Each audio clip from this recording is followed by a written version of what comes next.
These are some of the most overpowered abilities in anime. Now, I want to ask a question.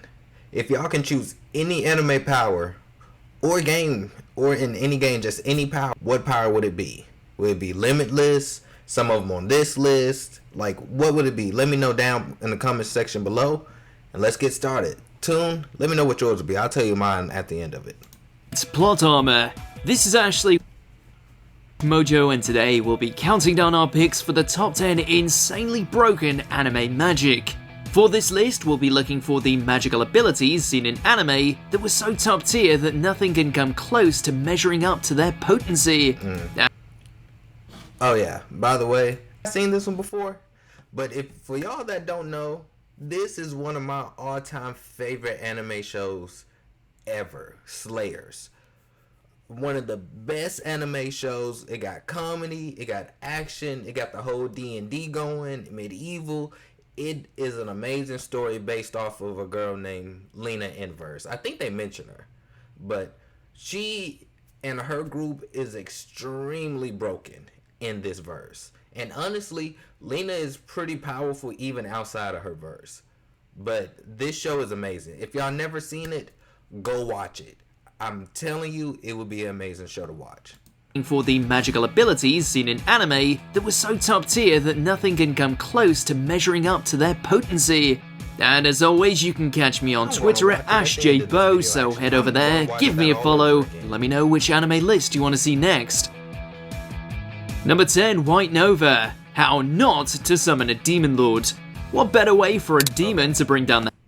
Fun fact, I'm actually watching How Not to Summon a Demon Lord right now. I'm on season 2. I seen it when it first came out, and I seen season 2 when it first came. I just love the isekai thing, and I love the whole game isekai things, how they do, like, oh, I just got summoned as my avatar. That's completely a OP level. I love it because a lot of these guys, they're just what's it called? People that stay in their room and just play games. So they don't have no type of social skills whatsoever. So they really just got to figure it out. That's Ain's whole thing. He got no social skills. That's Ain's all day. He's basically like Ain's, but a little bit not trying to take over the world without his OP NPC characters. Now, he is just as broken as Ain's is in this world, but it's just him.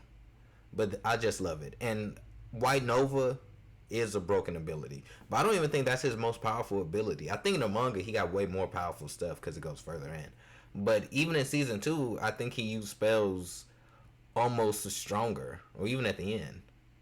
I think it is a powerful ability though.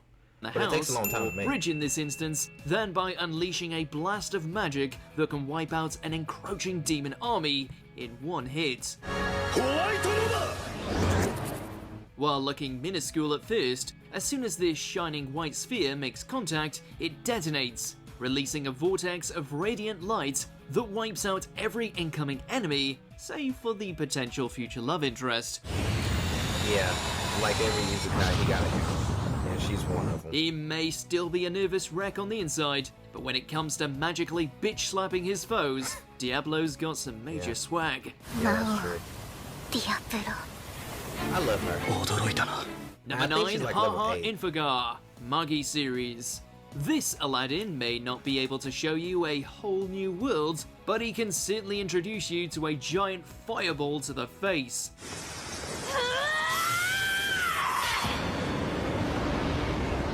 Whether blasting it from his scepter, or by letting one of his many summoned Ugos blast it from their palms, this eruption of flame has taken out more than its fair share of magical practitioners in its time.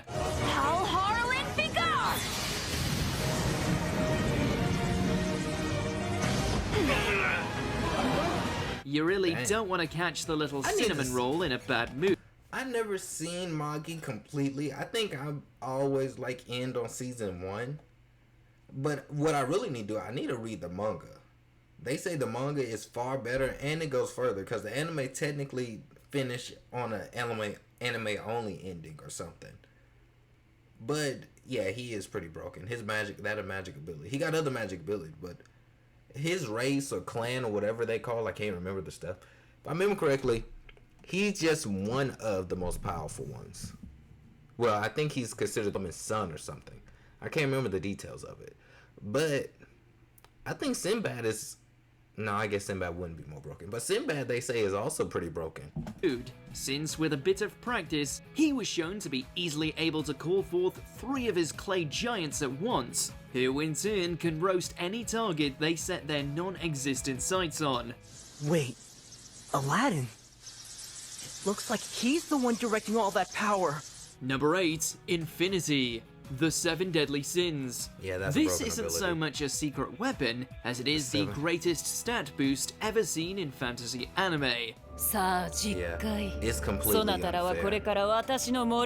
7 Deadly Sins is such... all of them are broken. Not just even the 7 Deadly Sins. Commandments are broken, and of course the Demon King and the Goddess, both of them are broken as all get out. But I say this. Infinity is such a hacks and OP skill. It's like you can do one spell and do it as much as you want. That would take down just about anyone. Now, 7 Deadly Sins is an anime that I've seen. I never finished the anime only because of that garbage animation. I just hate garbage animation. I can do some of them. Okay, I can power through it. But what 7 Deadly Sins did for that animation is just terrible. Just terrible. I just can't get into it. But her... The unique ability belonging solely to the boar's sin of gluttony, Merlin is able to maintain any spell she casts for an endless amount of time, and given her vast knowledge of the archaic arts, that is something every demon should fear. Infinity. それが私の持つ魔力だ。 Altering time, keeping an enchantment up continuously, attacks never fading away. The versatility of Infinity is so extreme that it's no wonder she was able to overcome the 10 Commandments so easily. Everyone says the same thing. Her abilities it's a hack. Imagine that's just like when Yugi did the what was it? When he fought Kaiba on in Duelist Kingdom and he used Karibo and Multiply, and it's like he just had an endless amount of Karibos, the ultimate defense. And it's just like it's literally just like that. It's literally just like Yu-Gi-Oh with his Multiply Karibo. Just Infinity. I can't do nothing against me because I just use Infinity.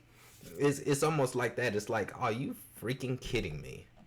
Number That's a 7, middle finger to the Valhalla face. Gate. Cautious hero. The hero is overpowered, but overly cautious. Thanks to his constant working of the quads prior to a quest, Seiya was able to literally grind his way to the top of the food chain, perfectly preparing himself until he was able to use every magical weapon and ability known to man and gods. And that includes the secret skill of the Goddess of Destruction. It's a pretty broken technique, but it kills you. Not only can this gateway seal away everything from a god-killing Reaper all the way to a Demon Lord, but Seiya's capacity as an isekai protagonist allowed him to go one step beyond and create a second gate on top of Deader Than Dead.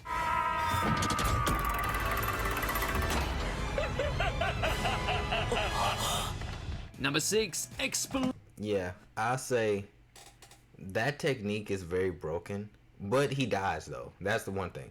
It is a very good isekai. It only got 12 episodes, 13. I think 13 episodes. It's a good isekai and it's a good show, but he does die. Doing it once puts him closer to death, and doing it again just killed him.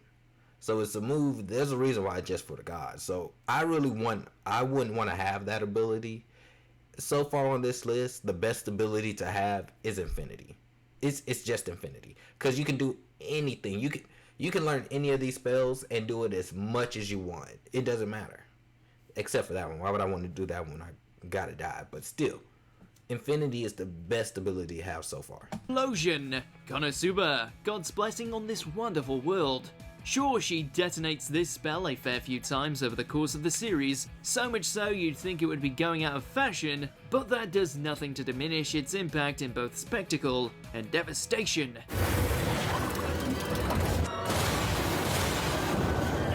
Despite claiming herself to be the greatest archmage around, Megumin only has one spell in her arsenal, which also happens to wipe.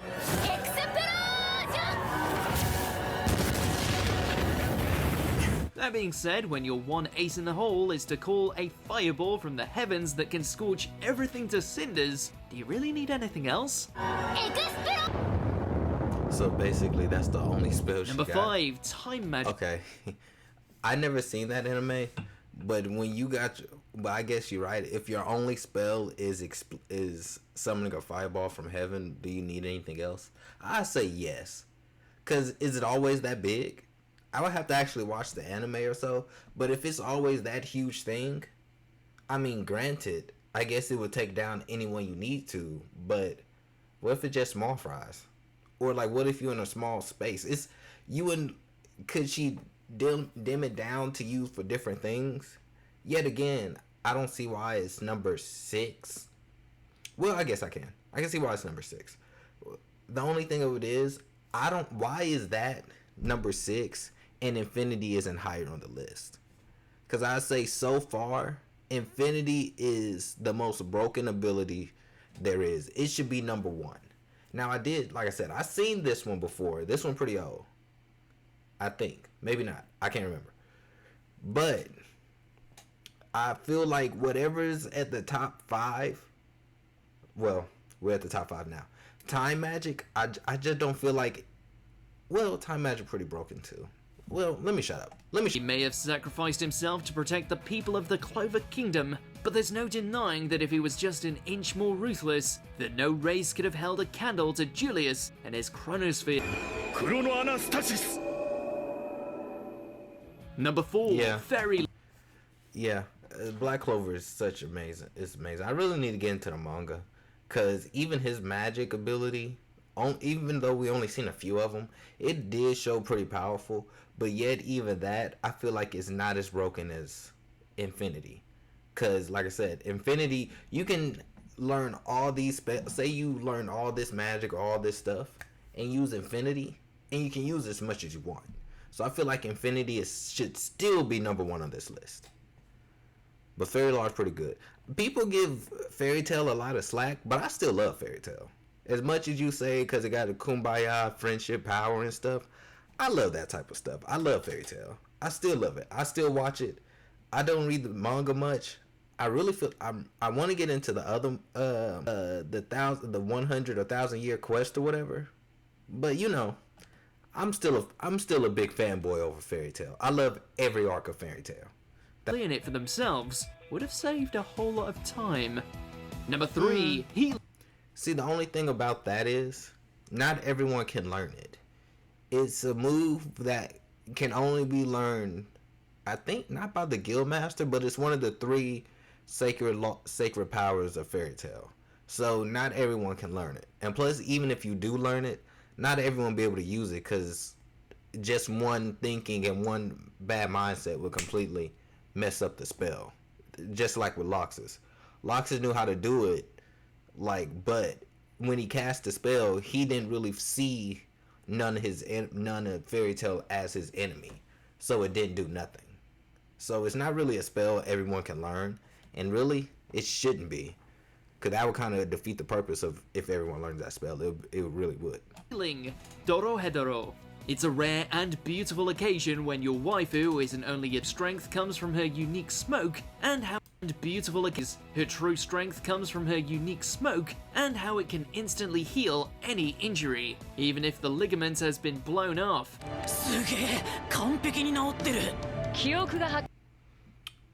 This actually is a pretty good anime to watch. I really wouldn't put this on the list as number 2 or 3 or whatever this is. Only because, I mean, healing, like I said, but I just don't see this as one of the top, I just don't see it. But this anime is actually pretty good to watch. Now, I would say this, it's not for the faint of hearts and those that got a weak stomach. Because the artwork is kind of creepy along with the style, but it's good. It is very good. Seeing as she has an unlimited supply, even if she and Shin get themselves torn to pieces, she's only a breath away from bringing them back from the brink. Definitely worth staying on her good side for that alone. That, and the fact that she's an anime Amazon goddess. Number 2, Dark Young. Hold on,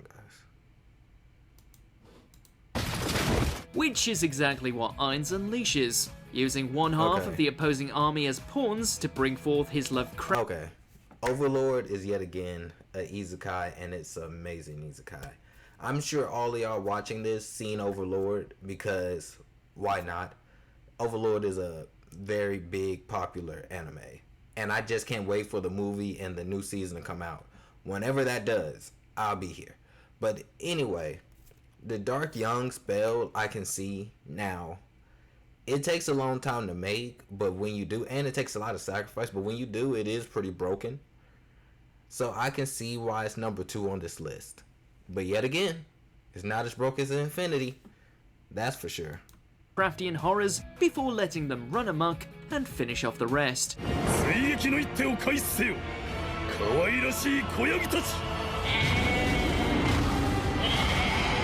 It's a lethal ability that further puts into doubt any being in this world being able to overcome the Sorcerer King. Pretty sure this is game over for any shambles of resistance. Yeah, it was. Before we over. continue, be sure to subscribe to our channel and ring the bell to get notified about our latest videos. You have the option to be notified for occasional videos or all of them. If you're on your phone, make sure to go into your settings and switch on notifications. Number 1, Giga Slave. Slayer. Reason something as powerful. So, okay. Alright.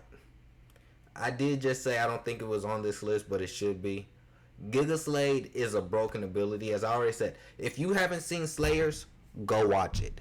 And if you, I'm telling you, Slayers, it goes Slayers, Slayers Next, Slayers Try, and then Slayers Revelation or something or another. But anyway, go watch them. You can thank me later, and you will. It is an amazing anime. It has anything and everything you're looking for anybody, male, female, everybody. Now, Giga Slave is an amazing ability, and it is a very broken ability. But I will say this. It will, if you mess up, it basically summons the goddess or the demon lord. What I think is, she's a goddess. It summons the goddess of creation, and it's a GG for anyone. It's a move that takes anyone out, and when it's used, the goddess actually takes over the host's body, and if it's messed up, the whole universe is destroyed. I know all about Slayers and the Giga Slave. It is Lena's most powerful technique. She only actually used it twice. Yeah, she only used it twice, and because it's so dangerous and powerful. And Giga Slave should be in the top 5. But I say I will still want to have Infinity more. In the case of Lena, she one-ups her signature technique by tapping into a fraction of the Lord of Nightmare's strength, and in doing so unleashes a cataclysmic spell whose magnitude is so vast that should she fail in executing it, it would equal her and everyone else's imminent death. It's a hell of a risk, but it's also really, really, really good at taking out giant monsters. Oh yeah. Now let's see who the fool really is! It's good enough to kill anything. Demon Lords, it will take anyone out. I don't think there's anyone that can take it. Do you agree with our picks? Check out this other Yes and no. Yes and no, I do agree with it, and partially I don't. But anyway, guys, that was the insanely broken anime magic. But as I said, this is the OP match, broken OP powers or so of anime or whatever. You know once I get the title down, whatever the title say, that's what this is. Anyway, guys, that's my thing. Oh, and Tune, you already know I said I would have Infinity. Infinity would be the spell, magic power, whatever you want to call it, that I would want to have that would take anyone out. That's what mine would be. But I want to know what y'all's going to be in the comments down below. But anyway, guys, like and subscribe, and just push the like button.